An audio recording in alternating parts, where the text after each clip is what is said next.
이 마가복음을 읽다가 참 아이러니하다 이런 생각을 하게 된 한 포인트가 있는데요. 이 마가복음에서 예수님의 거룩하심을 가장 먼저 고백한 자가 누군지 아십니까?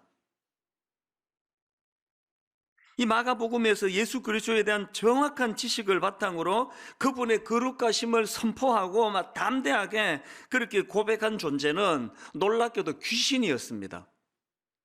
이 마가복음에서 예수 그리스도의 거룩하심을 선포한 최초의 강력한 선포가 그 귀신에 의해서 이루어졌다는 거, 이게 참 묘한 생각을 갖게 만드는 거 아니겠습니까? 마가복음 1장 24절입니다. 나사렛 예수여, 우리가 당신과 무슨 상관이 있나이까? 우리를 멸하러 왔나이까? 그 다음 보세요. 나는 당신이 누구인 줄 아노니 하나님의 거룩한 자니이다. 이 뒷부분만 읽으면 뭐 엄청 은혜가 되는 그런 고백 아닙니까? 그리고 예수님도 그 사실을 인정해 주셨습니다. 34절에 보니까 예수께서 각종 병이든 많은 사람을 고치시며 많은 귀신을 내쫓으시되 귀신이 자기를 알므로, 예수님도 그 귀신들이 예수님을 향한 정확한 지식을 갖고 있었다는 걸 인정하고 계시는 거 아닙니까? 그런데 문제가 뭐냐 하니까 예수님께서 그 귀신이 가진 예수님에 대한 지식이 있다는 걸 인정하셨지만 그 귀신의 지식을 기뻐하지 않으셨다는 사실이에요. 그렇게 막 귀신이 예수 그리스도의 거룩하심을 소리쳐 선포하니까 25절에서 예수님 이렇게 반응하십니다. 예수께서 꾸짖어 이르시되 잠잠하고, 또 34절에서도 귀신이 자기를 알므로 그 말하는 것을 허락하지 아니하시니라. 아니, 왜 예수님은 지금 그 귀신의 그 예수님을 향한 신앙 고백과 선포가 정확하고 그게 지식적으로 틀린 게 아닌데 왜 그걸 기뻐하지 않으셨을까요? 이런 질문을 가지고 제가 그 말씀 묵상하다가 그 떠오른 찬양이 하나 있는데요. 여러분 다 아시는 찬양입니다. 모든 이름 위에 뛰어난 이름 예수는 주, 예수는 주. 이 찬양이 그 주님이 모든 이름 위에 뛰어난 이름이라는 그 놀라운 선포를 하는데요. 그 선포 다음에 일어나는 가사가 어떻게 나옵니까? 모든 무릎 꿇고 경배를 드리세, 모든 무릎 꿇고 경배를 드리세, 예수는 만유의 주님.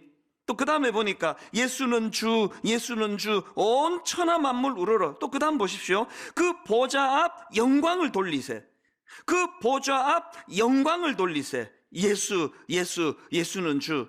그러니까 그 귀신이 갖고 있던 지식이 가진 치명적인 문제가 뭔지를 한 번에 알 수 있는데요.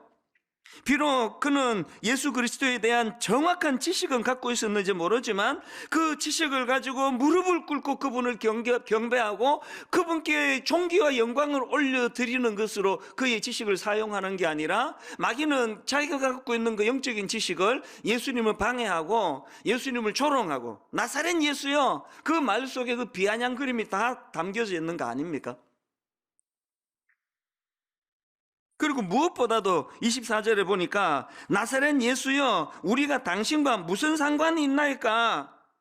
내가 알기로 당신은 거룩한 하나님의 아들인 거 알고 있는데 그게 나와 무슨 상관입니까? 저는 신학 공부를 그리고 지금도 또 뭐 지난 30년 동안 눈만 뜨면은 성경책 아니면 성경을 풀어놓은 신학 서적 아니면 이런 것들만 늘 읽고 있는 저에게 이 본문 말씀이 정말 두려움을 가져다 줬습니다. 하나님에 대하여 지식이 많은 것이 그 하나님이 기뻐하시는 종이 된다는 걸 의미하는 게 아니라는 겁니다. 우리 여러분 예수님에 대한 지식 가져야 됩니다. 공부해야 합니다. 경험으로 그분 알아가야 합니다. 그러나 더 중요한 것은 내가 알게 된 그 예수 그리스도에 대한 지식이, 그래서 무릎 꿇고 그분을 경배하고 그분의 이름을 온 세상에 높이 전파하며 드러내는 것으로 연결이 돼야 그 지식이 살아있는 지식이라는 것입니다. 이게 오늘 본문에서 발견되는 이 귀신이 가진 악한 지식인데요. 이런 관점으로 제가 본문을 살펴보니까 오늘 본문에는 이런 악한 귀신의 지식과는 너무나 대조적인 참 건강하고 또 주님이 기뻐하실 그런 지식을 보여주는 사람들이 많이 등장하는 것을 볼 수가 있습니다. 이걸 크게 제가 두 그룹으로 나눠봤는데요. 먼저 한 그룹은 지금 열병으로 누워있는 베드로 장모 주변의 사람들입니다. 본문 30절입니다. 시몬의 장모가 열병으로 누워있는지라 사람들이 곧 그 여자에 대하여 예수께 여짜온데, 지금 이 말씀의 배경이 어떻게 되는가 하면은 예수님께서 오늘 본문에서 베드로와 안드레의 집을 방문을 하십니다. 그 집에 들어가서 보니까 베드로 장모가 열병으로 지금 알아 누워있는 겁니다. 그래서 이제 주님이 그를 고쳐주시는데요. 그 과정에서 주변 사람들의 간청이, 이게 방금 읽은 30절입니다. 시몬의 장모가 열병으로 누워있는지라 사람들이 곧 그 여자에 대하여 예수께 여짜온데, 뭘 여쭈었습니까? 이게 요즘으로 치면 중보기도 아닙니까? 주님, 너무나 가련한 여인이 지금 알아 누워있는데 열병으로 고통하는데 예수님께 여쭙습니다. 이 여인 좀 치료해 주세요. 그러고 보면은요, 오늘 본문에 나오는 베드로 장모의 열병 고침 사건은요, 이 두 긍휼함이 만들어낸 합작품이에요. 한 긍휼함은 그 여인의 연약함을 불쌍히 여기는 주변 사람들이 가진 인간적인 긍휼함이고요, 그 인간적인 긍휼함을 받으신 주님께서 똑같은 그런 긍휼함을 가지시고 그 주변 사람들의 간청을 받아 이 베드로 장모의 열병을 고쳐주시는 주님의 긍휼함, 인간의 긍휼함, 이것이 합작을 이루어서 나타난 치유 사역이 오늘 본문이라는 겁니다. 32절도 마찬가지 아닙니까? 저물어 해질 때에 모든 병자와 귀신 들린 자를 예수께 데려오니, 여러분 지금 막 병자들을 데리고 오고 귀신 들린 자를 예수님께 데려오는 이 사람들이 갖고 있는 지식이 뭡니까? 이 사람들이 갖고 있는 지식은 이렇게 긍휼이 많으신 예수님을 우리가 안다, 이 예수님에게 이 환자들, 이 귀신 들린 자를 데리고 가면 예수님은 그들을 외면하지 않으신다. 그리고 그들이 알고 있는 지식이 뭡니까? 저 예수 그리스도는 이 질병을 고칠 능력을 가지신 분이시다. 그 지식이 있으니까 예수님께로 그 환자들을 데리고 가는 거 아닙니까? 저는 이 본문에서 열병으로 누워있는 베드로 장모 주변 사람들, 그리고 또 수많은 환자들을 예수님께 데리고 가는 그 사람들이 갖고 있는 그 지식, 이게 요즘으로 말하면 중보기도라고 말씀을 드렸는데요. 누가 중보기도하는 기도자가 됩니까? 디모데전서는 사도 바울이 자기가 개척해서 세운 에베소 교회를 젊은 후계자 디모데에게 물려주고는 이제 어떻게 교회를 목회해야 될 것인가를 전수해주는 그런 목회 서신입니다. 이런 관점으로 디모데전서를 읽어보면은 정말 눈에 띄는 한 대목이 탁 들어오는데, 그게 뭐냐 하니까요, 이 디모데전서 1장은 이제 서론격으로 이제 쭉 그냥 나열을 하다가 이제 디모데전서 2장에서부터 사도 바울의 본격적인 목회 조언이 시작이 되는데요.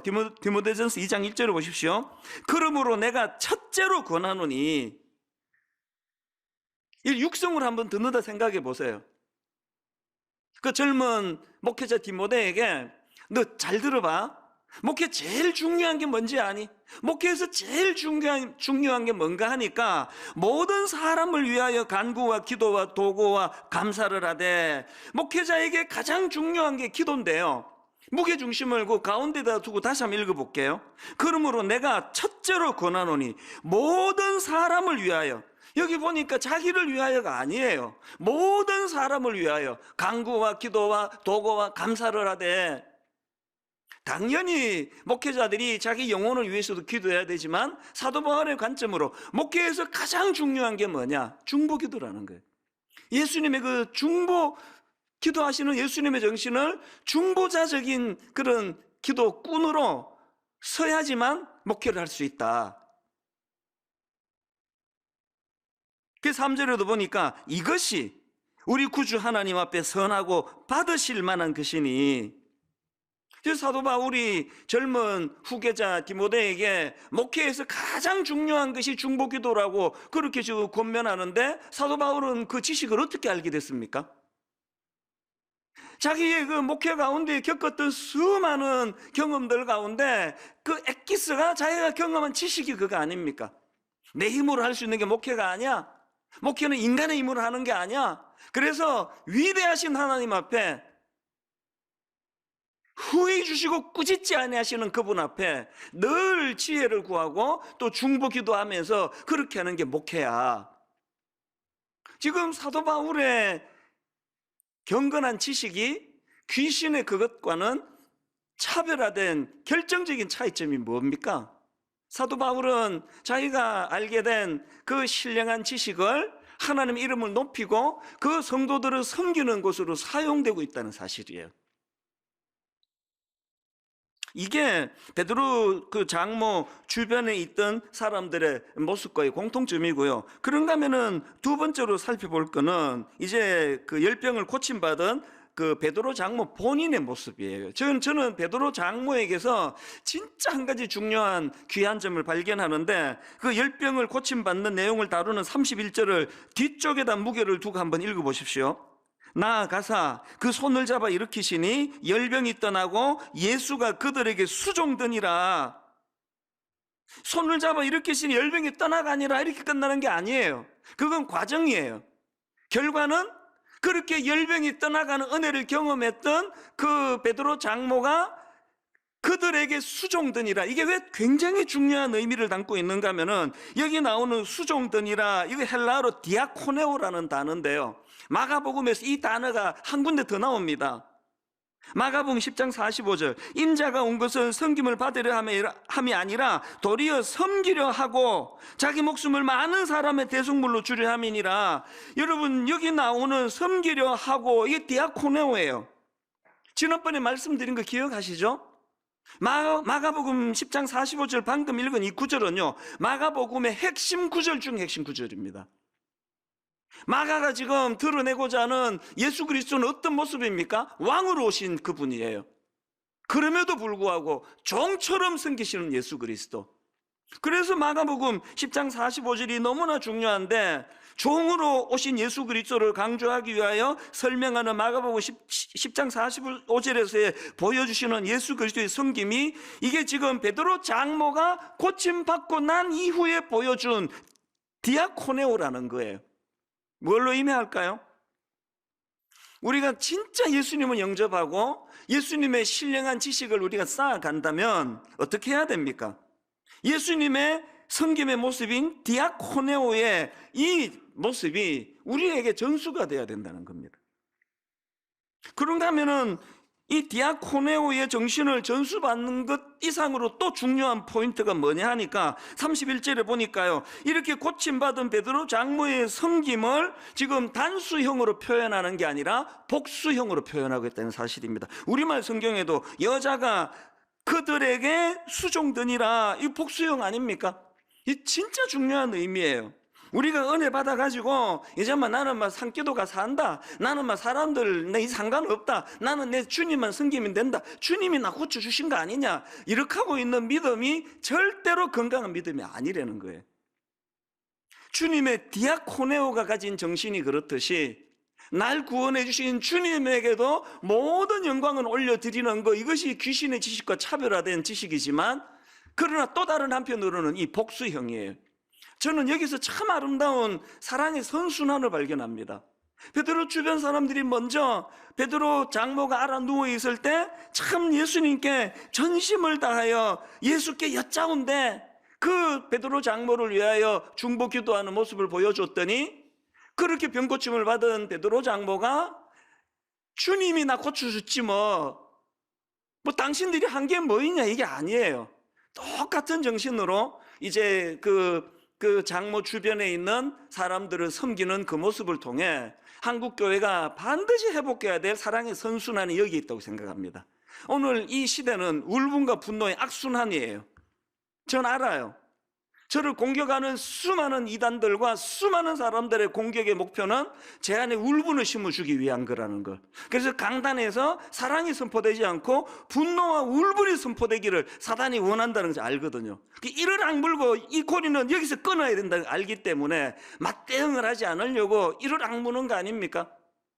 오늘 이 시대 정치가 울분과 분노를 양산하고 있는 정치, 오늘 경제가, 오늘 사회에서 일어나고 있는 오늘 코로나 바이러스가 모든 관계를 단절시키고 울분과 분노의 고리로 몰고 가는 현실이라면 오늘 예수 그리스도의 참된 지식을 알게 된 우리가 해야 되는 일은 울분과 분노의 악순환의 고리를 끊고 사랑과 선순환의 고리가 열려져야 한다는 사실입니다. 이게 베드로 장모가 알게 된 그 예수 그리스도의 신령한 지식이 가져다 준 모습이라고 저는 생각하거든요. 여러분, 이번 한 주간 동안 여러분은 어떤 사랑의 선순환을 보여주시렵니까? 요즘에 이 사회적 격리, 단절, 그래서 지금 다들 어려운데요. 그 중에 진짜 어려운 데가 식당 아닙니까? 저도 관심을 가지고 이제 점심때 좀 이렇게 식당을 다녀보면 잘 되는 몇 군데만 계속 모이고요. 나머지 식당은 진짜 마음이 아파요. 서울에서 있었던 일이랍니다. 이 코로나 바이러스가 문제를 일으키기 전에는 제법 잘 되던 식당이었는데요. 이제 손님이 다 끊어진 겁니다. 파리만 날리고 있는데 거기에 이 단골 손님 두 사람이 그 식당을 방문을 했답니다. 그리고는 이제 거기는 그냥 평범한 그 순두부집인 것 같아요. 순두부 백반하고 시켰는데 한 2만 원이 나왔다 그러네요.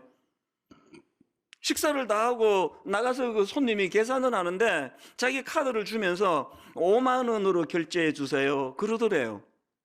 그 주인이 좀 당황스러운 거 아닙니까? 아니 2만 원어치 드셨는데 왜 5만 원 결제하라고 그러시냐 그랬더니 그 손님이 씩 웃으면서 하는 얘기가 다음에 또 올 거예요. 5만 원으로 결제하시면 됩니다. 거기에 참 이렇게 장사가 안 되는 그 식당 주인에 대한 그 애틋한 마음이 담겨져 있는 거 아닙니까? 이것이 얼마나 힘을 얻고 그것이 용기가 됐으면 그것이 기사로 나왔겠냐고요. 저는 그 기사를 보면서 저분은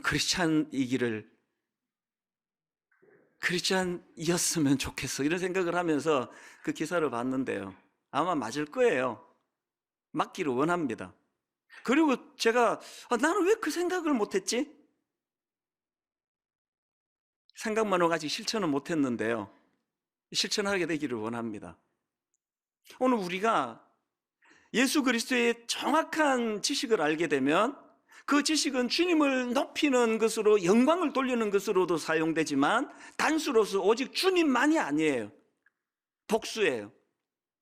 주님께도 영광이 돌아가야 되겠고 주변에 많은 사람들, 이게 그리스도인의 정신 아니겠습니까? 오늘 본문에서 우리가 배워야 될 예수님의 정신, 이런 맥락으로 보니까요 30절 32절 다시 보십시오. 시몬의 장모가 열병으로 누워있는지라 사람들이 곧 그 여자에 대하여 예수께 여짜온데 나아가사 그 손을 잡아 일으키시니, 아마 이 구절을요 이 코로나 바이러스 때문에 사회적 격리 단절 아니었으면 그냥 넘어갔을 거예요. 근데 지난주에 이 한마디가 막 너무 마음에 제게 이게 감동이 되는 겁니다. 이 열병으로 단절되어 있는 그 여인에게 나아가사 손을 잡아 일으키시는 주님. 오늘 저는 이 본문에서 이런 맥락으로 보니까 예수님이 그 시몬 베드로 장모의 열병으로 누워있는 그 여인에게 찾아가셔서 나아가사 그 손을 잡아 일으키시니, 병으로 단절된 그 여인과의 연결이 일어나는 그 모습을 보면서 이 정신에서 그 베드로 장모가 열병에서 고침받고 단수로 예수님만이 아니라 주변의 사람들을 섬긴다는 그것으로 연결이 되는구나. 여러분, 우리 신앙의 성숙함은 단절된 그것들을 연결시켜주는 역할입니다. 회복시켜주고 연결시켜주고. 이런 점에서 저는 이번 그 코로나 바이러스로 인해 가지고 너무너무 감사하는 게 하나 있는데요. 지금 우리가 미자리 교회 월세 대납 운동을 이제 벌이고 있는데요. 오는 금요일까지 이제 더 모금을 하고 이제 계좌를 닫을 생각입니다. 제가 어제 보고를 받고 참 감사했던 게 처음에 시작한 코로나 바이러스 구호 헌금하고 지금 하고 있는 미자리 교회 월세 대납 운동을 합쳐서 나온 모금액 총액이 현재까지 약 28억 3천여만 원이에요. 그 중에서 미자리 교회 월세 대납 헌금이 거의 20억 원이 들어왔는데요. 오늘 금요일까지 이제 모금을 하면은 총액이 아마 30억 원을 넘게 되지 않을까 그렇게 추정을 해봅니다. 사실 이게 제 꿈꾸는 것 같아요. 이 믿음 약한 제가 그냥 당회 장로님들 상의할 때 3억을 목표로 할까요? 통 크게 5억으로 잡아볼까요? 이런 논의를 했던 전데요. 결과는 30억이라고 하는. 저는 이번에 이 모금하는 기간 내내 제 마음에서 마태복음 6장 3절 4절 너는 구제할 때에 오른손이 아는 것을 왼손이 모르게 하여 너의 구제함을 은밀하게 하라. 은밀한 중에 보시는 너의 아버지께서 갚으시리라. 이 말씀을 많이 되뇌었습니다. 이게 떠벌리고 자랑하고 이렇게 할 거리가 아니라는 걸. 그리고요, 이거는 우리 교회가 또 제가 떠벌리고 자랑할 사안이 아니에요. 이 해주신 30억 원 가까운 헌금은요, 거의 대부분 경우가 다른 교회 분들이, 지방에 있는 분들이, 외국에 있는 분들이 십시일반이에요. 이게 너무나 제가 자랑스럽고 감사했던 거는 그렇게 모아진, 지난번에 한번 보고를 드렸지만 이제 헌금 누적 건수 16,054건이에요. 대한민국 성도들 곳곳에 있는 성도님들이 십시일반으로 모아가지고, 그래서 이제 이렇게 헌금이 된 이 헌금을 이번에 이제 이 월세 대납 신청한 교회가 깜짝 놀랄 숫자예요. 4,459개 교회입니다. 저는 막 쏟아져 들어오는 그 신청서를 보면서 많이 반성했습니다. 여러분, 그 자격 기준을 월세 100만 원 이하로 정하지 않았습니까? 여러분, 그 월세 100만 원 이하라 그러면 그 공간이 뭐 얼마나 그게 뭐 크고 뭐 대단하겠냐고요. 그런 참 열악한 곳에서 정말 주님 바라보고 우직하게 그렇게 애쓰시는 미자리 교회 목사님들과 성도님들이 이렇게 많이 계시다는 거, 그리고 분당 우리 교회가 커졌다고 나도 모르게 지금 내가 배가 불러져 있다는 거를 참 많이 반성했습니다. 이번에 그래서 이제 이번 연말쯤에 이제 홈페이지 결과를 보고해 드리겠지만, 이제 이리저리 월세 대납 운동 도움을 받게 되는 교회는 다 합하면은 한 775개, 한 800교회 가까이가 될 것 같습니다. 그리고 사실은 더 많은 교회를 후원할 수 있는데, 우리 팀에서 무슨 결정을 했는가 하면은요, 우선 제비뽑기로 결정하기로 했습니다. 우리가 서류 보고 여기는 줄만하다, 안 줄만하다 결정할 권한이 없기 때문에 하나님께 맡겨드리고 그냥 제비뽑기로 결정하기로 했고, 그 제비뽑기로 이제 선택이 안 된 교회들, 그러니까 4,459개 교회, 모든 교회에 이제 20만 원 상품권 격려금을 보내드리기로 했습니다.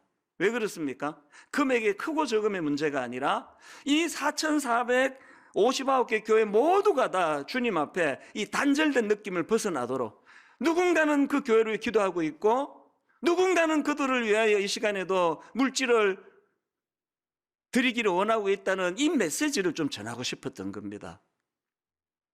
제가 오늘 이 본문에 나오는 베드로 장모의 그 모습을 보면서 이 복수형 섬김, 이것들이 은혜 받은 우리 모두가 다 보여줘야 될 모습이라고 생각을 합니다. 이렇게 베드로 장모 주변 사람들하고 또 고침받은 당사자 베드로 장모의 그 섬김의 모습, 이것이 이제 그 귀신이 갖고 있는 지식하고 확연히 다르다는 것을 제가 설명을 해드렸는데요. 이렇게 그 사람들의 성숙한 모습을 살펴보는 것도 중요하지만 오늘 본문의 주인공은 예수님이세요. 항상 설교의 주인공은 예수님이십니다. 그렇기 때문에 오늘 본문에서 이제 예수님께서 베푸신 기적 사건, 여기에다가 초점을 두고 이제 한 2가지 정도로 예수님이 베푸신 치유 사역의 의미를 설명을 드리고 이제 말씀을 정리하려고 하는데요. 여러분, 이 예수님께서 베푸신 치유 사역은 첫째로요, 장차 그분이 하실 십자가의 그림자가 배어 있는 주님의 섬김이라는 사실입니다. 이게 무슨 말씀인가 하면은, 오늘 본문과 똑같은 이제 베드로 장모의 열병을 고쳐주는 사건을 다루고 있는 말씀이 마태복음에도 똑같이 나오는데요. 마태복음 8장에 나옵니다. 그런데 마태복음 8장에 보면은 이 마가복음에는 없는 한마디를 더 의미 부여를 하는 것을 볼 수가 있는데요. 자, 먼저 마태복음 8장 14절부터 16절을 한번 보십시오.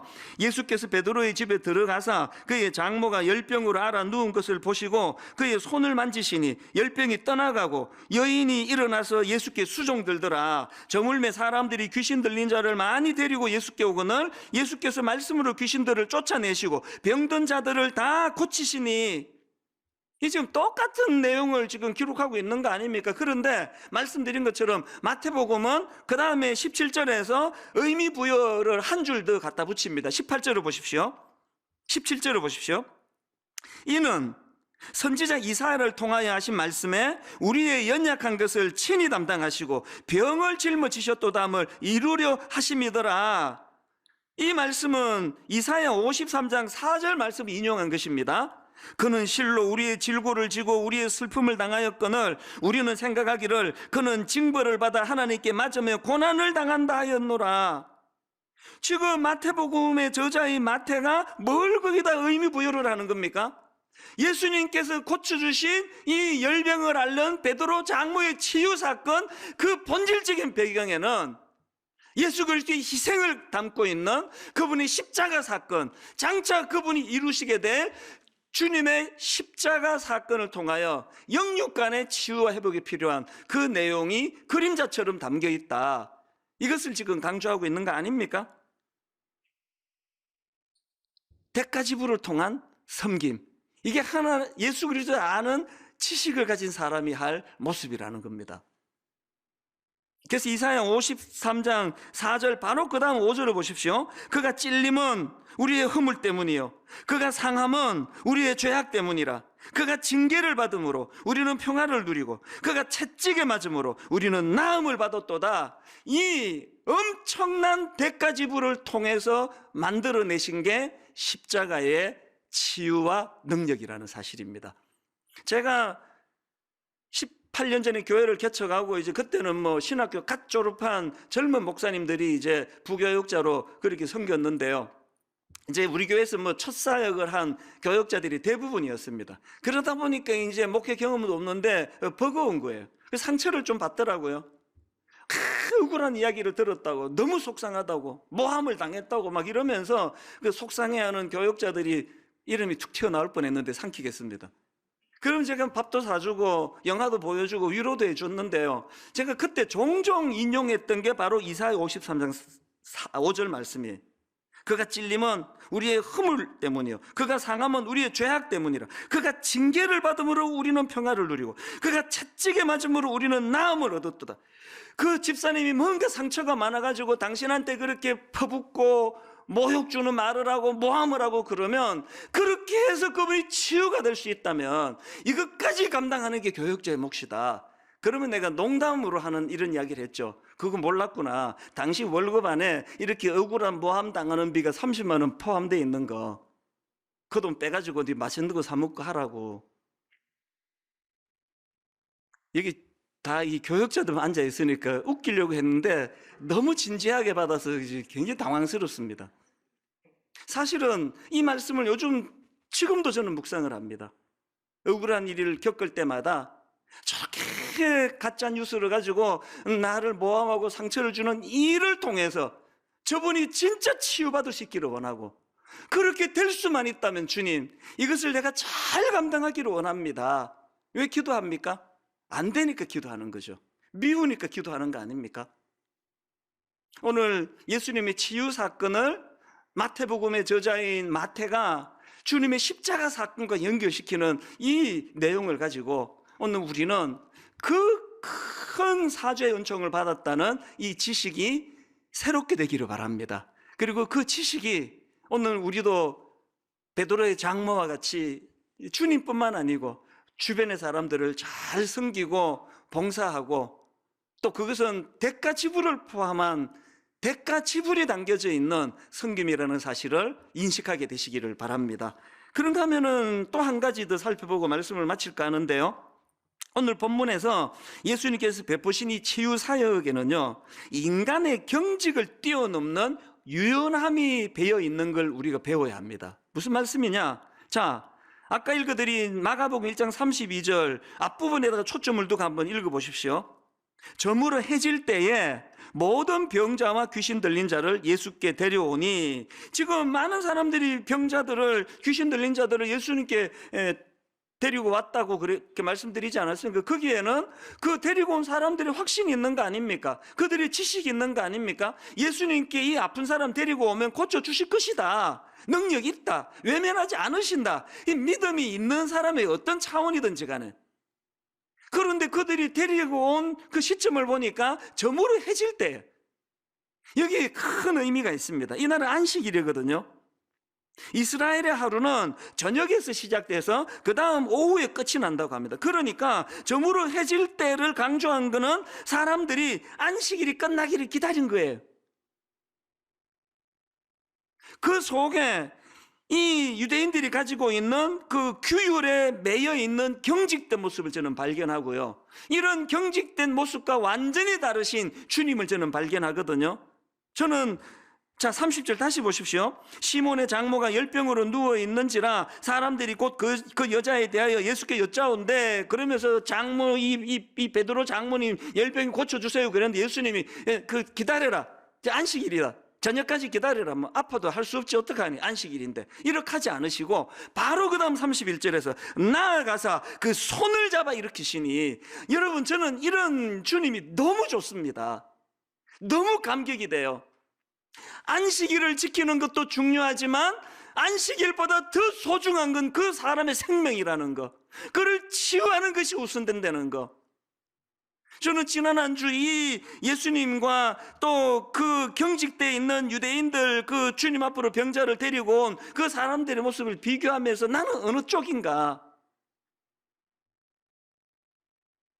목회 30년이라는 이 순간까지도 여전히 저에게는 경직이 많다는 걸 부끄럽지만 고백하지 않을 수 없는 거 아닙니까?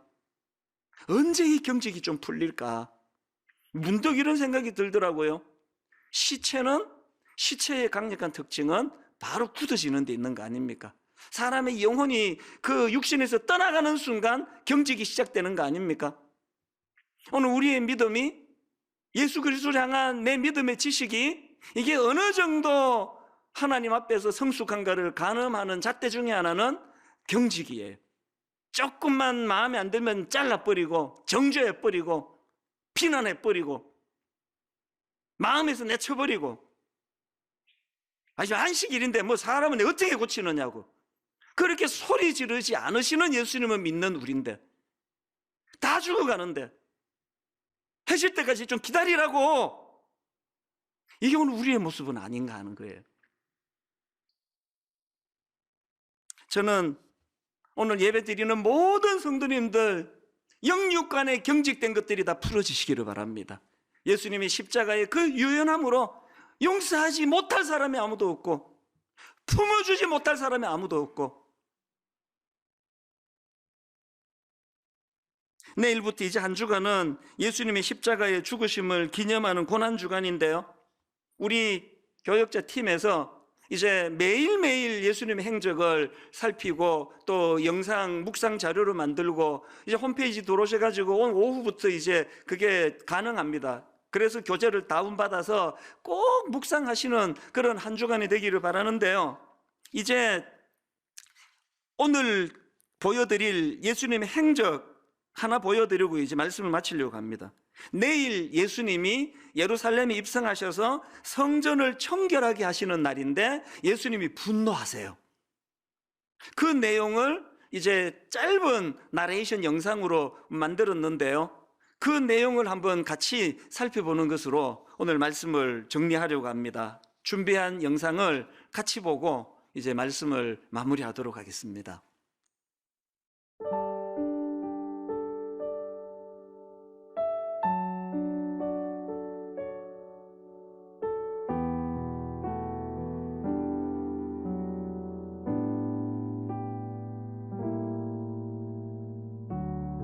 예루살렘에 당도하여 예수님께서 가장 먼저 찾으신 장소는 성전이었습니다.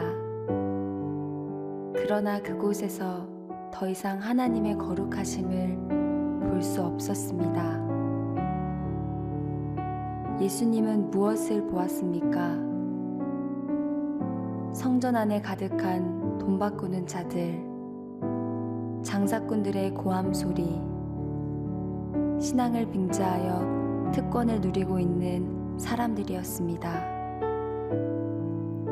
내 집은 기도하는 집이라고 불릴 것이다 하였거늘 그러나 너희는 그것을 강도들의 소굴로 만들어버렸도다. 무엇이 그분을 분노케 했습니까?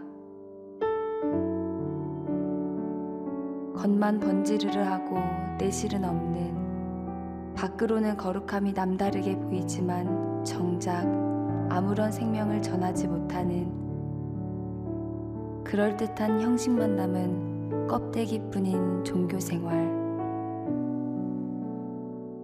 하나님이 계시지 않는 성전은 아무런 의미가 없습니다. 성전이 탐욕으로 가득 찰 때 더 이상 하나님의 집이 아닙니다. 내 안에 가득 차 있는 것은 무엇입니까?